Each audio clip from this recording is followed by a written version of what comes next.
Hi everyone, I'm WanJing. Today I would like to present the Batik workshop pod. I've gone to one of the famous tourist destinations and landmark in Kuala Lumpur, the Central Market, to do my first case study. I found that it is an interesting site, a place where our cultures meet.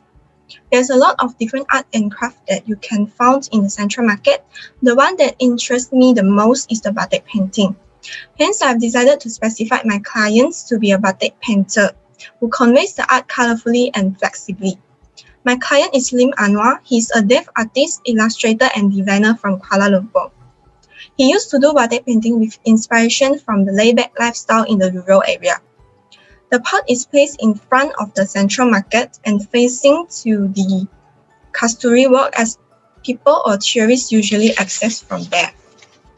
With the consideration of social distancing and non-body contact, I've generated a concept of dual-wheel Batik workshop. It could be a public and private space at the same time without any interaction with people surrounding it. Besides, I also applied some Batik features into the pot's designs to make it more eye-catching and easily recognized by others. According to the needs of the clients, I've listed out 3 functions of the pot. First is the working space that allows him to do his artwork, following by the exhibition space that used to display his final artwork, and lastly is the sleeping and eating space. After that, I've generated a simple bubble diagram as a graphic diagram for me to itemize the spaces that must take place in the pot. So you'll first enter the exhibition area, which I think is the most attractive space for people or visitors.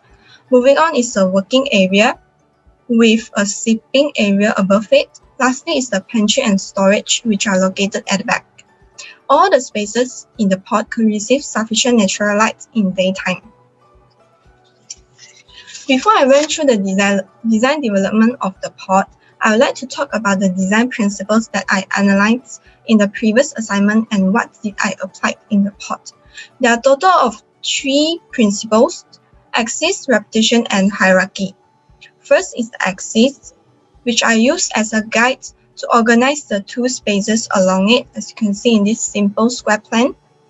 Next is the repetitions. I applied the repetition of curved roof in different heights, size, and directions. Lastly is the hierarchy. I used to identify the spaces needed and come up with a big and a small space in the plan to show the hierarchy of space. I also raised the pot in different heights to show the differences between main space and subspace. In this case, hierarchy is achieved. Next is the design development. So I started with 2 cross lines as axes, and I identified the endpoint of these lines and joined them to form a rectangle. And I identified the spaces needed, separated into 2, one big and small, to create hierarchy, as I mentioned just now. And it went through transformations, raised in different heights. The back one is the highest, as it is the main space and the most functional space. One side of the form is raised at a different angle to create a slanted plane. Then 1/4 of cylinder is added to the highest form to create a private space for the artist. Some curved roof with a certain thickness is added on top. They are in a different heights, size, and orientations, which is the ideal inspiration from the drying batik process, as the batik usually hang on the bamboo rack, which create a sense of smoothness and curved surface.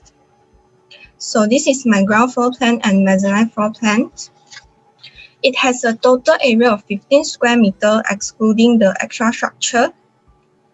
The circulation of space is designed as first entering the exhibition area with a sliding deck to attract the people coming in from here. And moving on is the working space, sleeping space on top of it, which can't be seen from the outside, so it gains more privacy. And last is the pantry and storage, where the artist used to keep some foods and the tools for the batik painting.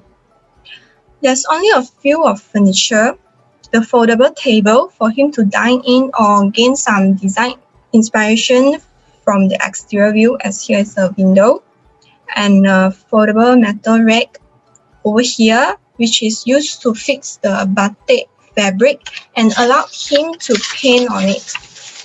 Finally is the pantry that comes with a sliding shelf, which is used to put the portable gas stove to cook and heat the wax. Below is the mezzanine floor plan, which comes with a single bed, foldable ladders, and a safety railing.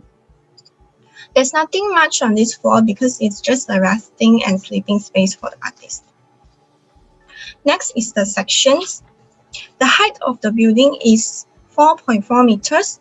This is how it looks when the ladder is putting down to the floor. He can keep the ladder when he's using the working space so it does not waste use of space. Below shows how the foldable metal rack and the foldable desk looks when it's open. I left some space at the middle to allow him to observe the surrounding. As he is a deaf person, he needs to be aware of what's happening around him.